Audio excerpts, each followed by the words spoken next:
자, 이제부터 볼 거는 나무라고 하는 수필인데, 자, 지금 학습 목표부터 보면은 여러 가지 표현 기법과 적절한 문체를 사용해서 글을 쓸 수 있다 했어요. 자, 여러 가지 표현 기법, 적절한 문체. 아까 우리 앞에서 배웠지요. 그쵸? 표현 기법과 문체는 작가의 개성을 드러내는 방법이라고 했어요. 그러니까 이거를 우리가 보면서 수필에서는 어떤 표현 기법과 어떤 문체가 드러나 있는지 보면서 이렇게 글을 쓰고 점검하고 고쳐 쓰고 이런 것들이 필요하겠구나를 이제 글을 읽으면서 파악해 보면 될 것 같습니다. 자, 그래서 자, 밑에 보면 나무라고 하는 이 수필에는 다양한 표현 기법과 작가의 개성적인 문체가 돋보입니다. 그러니까 이걸 통해서 표현 기법 그리고 문체에 대해서 이해하고 글을 쓸 때는 우리가 이렇게 작가가 나타내는 내용이 이렇게 잘 드러날 수 있도록 고쳤으면 되겠구나. 글쓰기를 이렇게 하면 되겠구나 라는 것을 이해해가면 될 것 같습니다. 자, 그래서 우리 그걸 보기 전에 수필이 어떤 식으로 이제 이야기가 전개되고 하는지 보면 수필을 크게 이렇게 4가지로 나눌 수가 있는데, 자, 봐봐. 서정적이란 얘기는 일상생활이나 자연에서 느끼는 감정을 솔직하게 표현한 거. 서사적이란 얘기는 어떤 이야기, 일상적인 이야기를 객관적으로 전달하는 게 주된 거. 그 다음 3번째는 작가의 오랜 체험이나 깊은 사색을 바탕으로 교훈적인 내용을 담고 있는 것. 그 다음에 극적 수필이란 얘기는 어떤 경험한 내용에 극적 요소를 결합한 경험한 거 여기다가 놨네. 경험한 내용에 극적인 요소를 결합한 것이 이제 극적 수필이 되겠는데, 자, 요 나무 같은 경우는 나무에서 얻은 이 사람의 깊은 나무를 보고선 나무를 관찰해서 느낀 것들을 깊은 사색을 바탕으로 나무처럼 이런 인생을 살아야 되겠구나 라고 사람들에게 교훈을 주고 있으니까 나무는 여기에 해당이 될 것 같죠.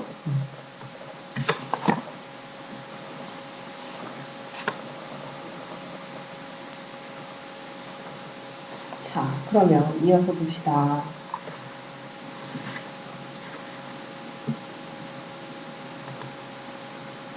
자, 그래서 작품 해제 먼저 보면 이 작품은 다양한 표현 기법, 적절한 문체 사용했다 얘기 있었지. 자, 그러면서 작가는 어때? 나무를 통해서 얻은 교훈을 독자에게 효과적으로 전달하고 싶어요. 작가가 나무를 통해서 얻은 교훈을 전달하고자 하는 게 이 글을 쓴 목적이겠지.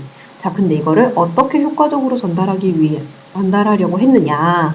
그러니까 나무가 가진 속성을 어떻게?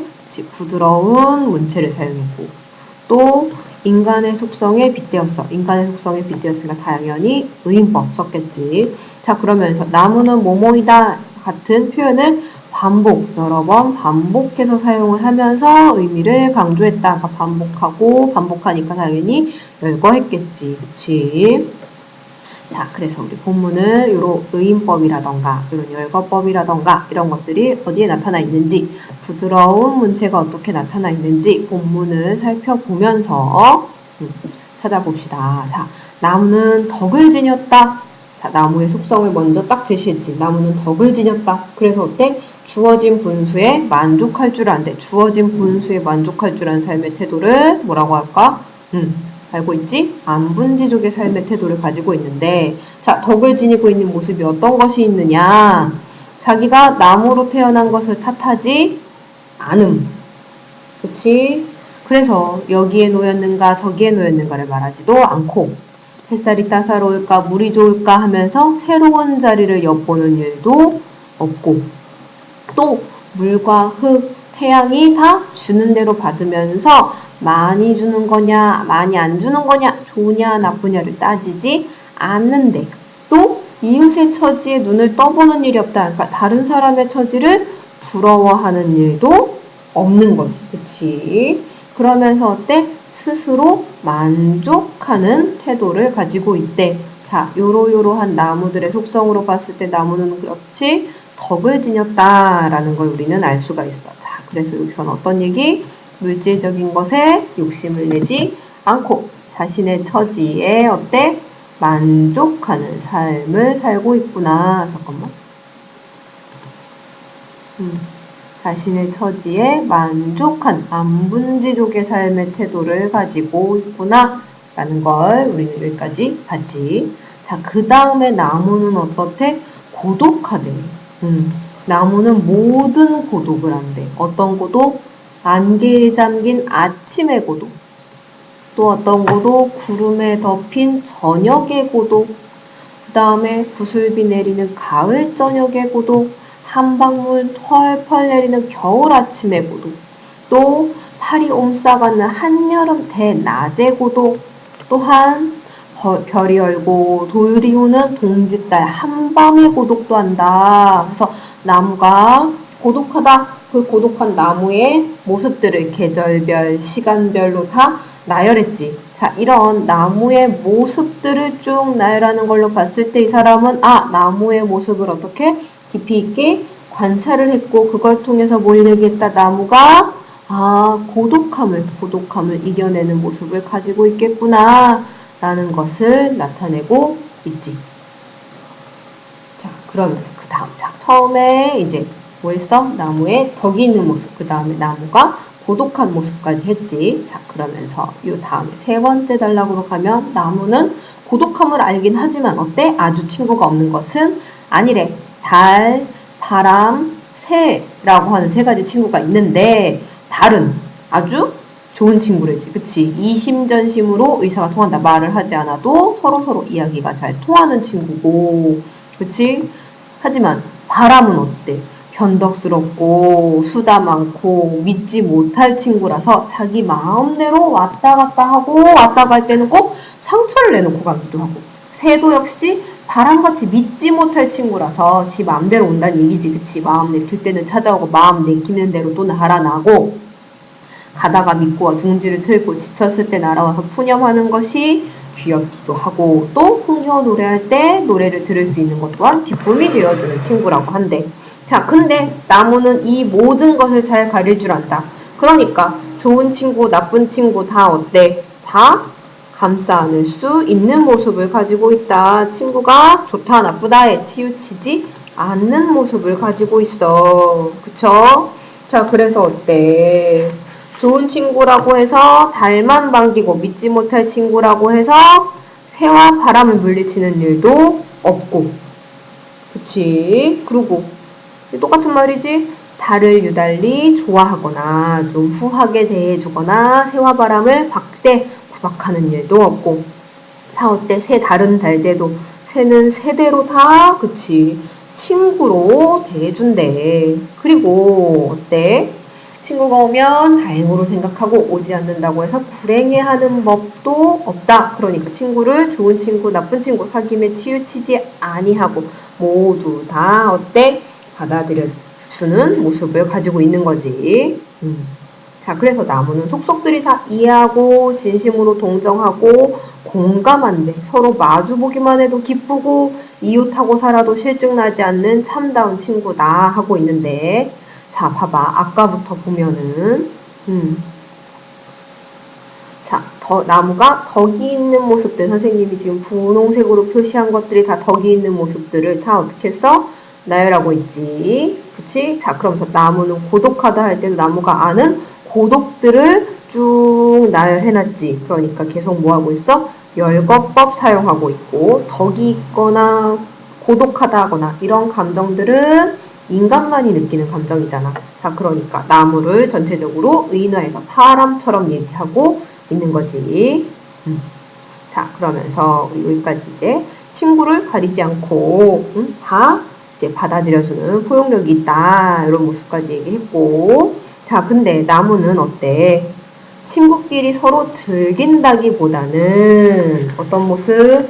제각기 하늘이 준 힘을 다해서 널리 가지를 펴고 아름다운 꽃을 피우고 열매를 맺는 데 힘을 쓴다. 그러니까 제각기 자신에게 주어진 모습에 주어진 본분을 다하는데 힘을 쓰고 있는 모습이지. 자, 그러면서 어때? 항상 하늘을 우러러 항상 감사하고 창송하고 묵도 기도하는 태도를 가지고 있대. 그러기에 나무는 하늘을 향하여 손을 쳐들고 있다. 온갖 나뭇잎이 우거진 숲을 찾는 사람은 그래서 거룩한 전당에 들어선 것처럼 엄숙하고 경건한 마음을 갖게 된다. 그러니까 지금 나무는 어떻다? 자신의 본분을 다하려고 노력한다. 그치? 자, 그러면서 나무에게 하나 더 원하는 것이 있다면 어떤 것이 있대? 그것은 천명, 하늘의 명, 운명을 다 다한 다음에 하늘의 뜻대로 다시 어디로 돌아가? 다시 흙과 물로 돌아가는 것을 바라는데 누가? 나무가. 그러나 사람들은 칼로 제 이름도 새겨보고 자기 쓸 곳 닿는 대로 가지를 쳐가지도 하고 송두리째 베어가기도 하지만 어때? 나무는 원망하지 않는데. 그치? 이렇다 하는 법이 없어. 그러니까 나무는 어떤 삶을 살아? 그렇지. 뭐에? 자연의 순리에 어긋나지 않고 순리에 그대로 따르는 삶을 살고 있지. 그렇기 때문에 이 사람은 나무의 속성에 대해서 어떻게 얘기하고 있어? 나무는 훌륭한 견인주의자. 견인주의자가 무슨 뜻이야? 잘 참는 사람. 그러니까 인내심이 강하고 절제하는 사람. 그러니까 바로 앞에 나온 거 자신의 본분을 다하고자 노력하면서 남을 원망하지 않는 모습을 살고 있는 사람. 자, 그러면서 고독의 철인, 고독한 사람. 그치? 어떤 사람? 아까 위에서 나왔던 고독을 다 견제주라는 사람. 자, 그러면서 안분지족의 현인, 안분지족을 하는 현명한 사람인데 안분지족의 삶의 태도를 가지고 있는 현명한 사람. 방금 아까 제일 위에 나왔었던 것. 그치? 나무가 덕을 알면서 자신의 본분에 만족하면서 산다고 얘기했었잖아. 그 모습들. 자, 그러니까 나무의 속성들을 이렇게 견인주의자, 고독의 철인, 안분지족의 현인이라고 비유해놨지. 자, 그러면서 비유를 어떻게 했어? 나무는 견인주의자다. 나무는 고독의 철인이다. 나무는 안분지족의 현인이다. 라고 얘기했으니까 지금 나무를 사람에 표현한 것도 있지만 사람에 표현하면서 나무는 뭐뭐다 했으니까 은유법 쓰고 있지. 그치? 의인법 그리고 은유법. 자, 그러면서 이 사람은 어떻게? 불교의 소위 윤회설이 참말이라면 나는 죽어서 어떻게? 나무가 되고 싶대. 왜 나무가 되고 싶겠어? 그치? 나무의 모습을 본받고 싶으니까. 나무의 모습을 본받고자 하는 태도를 어떻게 드러냈어? 나는 죽어서 나무가 되고 싶다 라는 말로 나타낸 거지.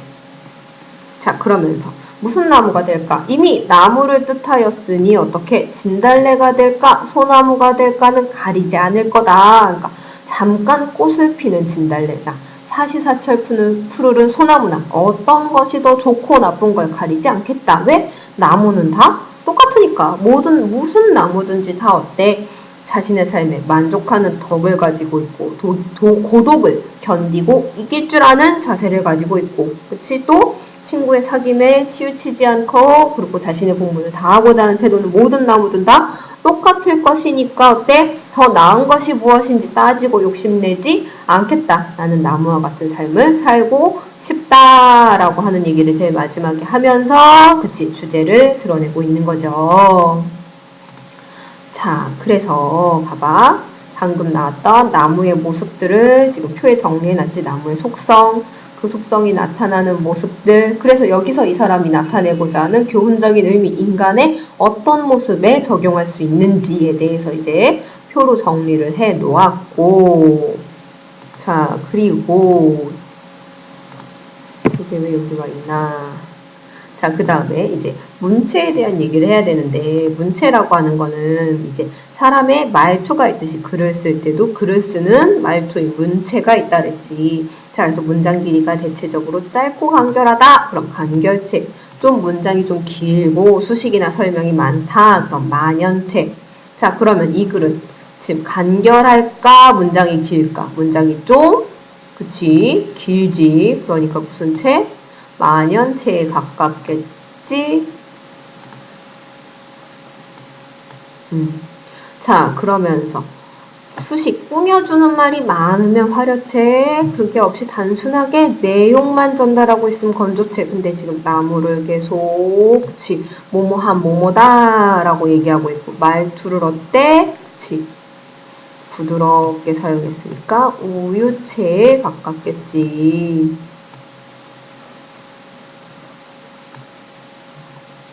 자, 그래서 지금 이 글의 문체적인 특징이 나타나 있었습니다. 문체의 특징을 살펴보면 될 것 같고요.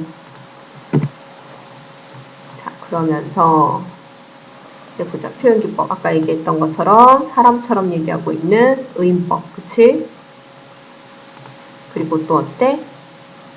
나무의 속성들을 쭉 늘어놓았지? 늘어놓았으니까 무슨 법? 열거법. 자, 그래서 여기 보면 근데 선생님이 만연체라고 얘기했는데 여기는 지금 간결체라고 되어 있잖아요. 그러니까 나무의 특성을 얘기할 때 짧은 문장이 있는 부분도 있고 나무의 특성들을 이렇게 막 나열하면서 길게 얘기하는 부분이 있지. 그러니까 문제를 풀 때 어떤 부분을 가지고선 물어보는지 지금 간결체라던가 만연체라던가 이런 것들은 좀 주관적인 판단이 들어가기 때문에 문제에 따라서 좀 판단하기 어렵게 출제될 수도 있어. 그러니까 그때그때 나오는 부분에 맞춰서 초점을 맞춰서 보면 되고 만약에 이게 뭐 헷갈린다 그럼 이걸 빼놓고 또 다른 이게 그럼 정답이 아닐 가능성이 높으니까 다른 좀 더 정답에 가까운 완벽하게 틀린 말을 찾는다거나 완벽하게 맞는 말을 좀 더 찾아보는 게 좋을 것 같아요. 자, 그렇게 지금 다시 위로 올라가보자. 지금 정리되어 있는 걸 보면 핵심 정리 보자. 자, 아이고.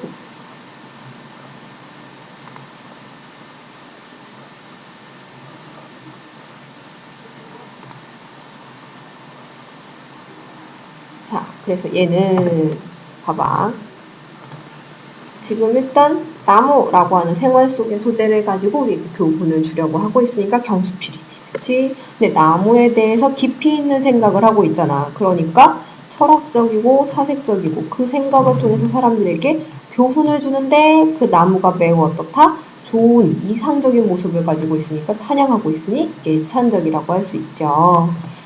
자, 그럼 그 나무가 지닌 속성, 인간의 속성과 비교해서 교훈적으로 서술하고 있다 하면서 여러 가지 표현 기법을 사용해서 주제를 강조해서 나타내고 있다.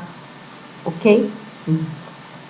자, 근데 나무에 대해서 그러니까 어때? 애정 어린 관찰. 그치? 나무에 대해서 애정이 있지 않으면 이렇게까지 세밀하게 관찰하기 어려울 거 아니야? 자, 그러면서 그거를 담담한 어조로 형상화한 작가의 개성이 드러나고 또 나무의 성격을 의인화한 표현 방법. 그치? 그걸 어떻게 인간과 비교해서 인간도 이렇게 나무를 본받아야 된다. 라고 하면서 나도 그러니까 어떻다? 나무가 되고 싶다라고 하는 소망을 드러내면서 이제 주제를 좀 더 강조하고 마무리 짓고 있는 거지요. 자, 그런 이러한 이 글의 특성 생각하면서 이게 바로 뭐야? 이 글에 나타나는 작가의 개성인 거지. 여기에 초점을 맞춰서 읽고 문제를 풀어보면 되겠습니다.